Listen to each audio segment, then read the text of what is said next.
I know flat iron curls are so tricky for some people, but let me show you how easy they can be. It's a wonderful tool to get the curl how you want. So you'll notice I start with my flat iron pointing down.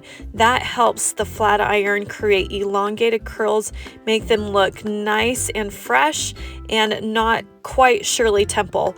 I clamp the flat iron to the hair, twist the flat iron away from the face a quarter turn, and then I pass it through the hair.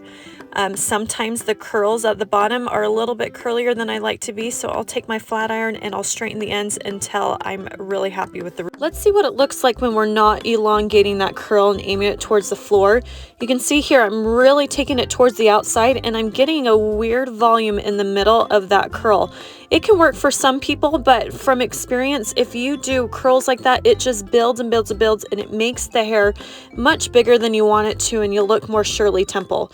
Same with that curl, that it's just a really weird shape and it'll build up really weird. So we really want to keep that flat iron down all the way to the floor and really get some nice pretty curls out of it. Let's see what happens when I turn my flat iron more than just a quarter turn and I go it down. Oh my gosh, you guys, so much product buildup right there. But the curl becomes extra curly the more that I twist it, and the slower that I pass it through the hair, it's going to be curlier. If I don't want it that curly, then I can just take my flat iron and lightly pass it through a couple times and I will get rid of some of that curl. So really, it just depends on how quickly I'm going to pass it through and how much I'm going to turn it. That really determines how curly it's going to be. Don't be afraid to recurl a piece of hair too, just like you saw me do that. Sometimes our hair doesn't want to cooperate in the way that we want it to.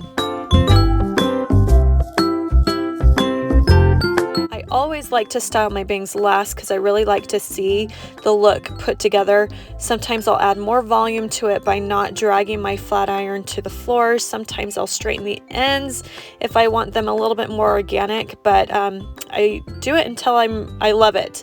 Then I'll take my fingers and I'll piece through all the curls, kind of mess with the part a little bit, and then I always end it with my favorite texture spray, and you're good to go.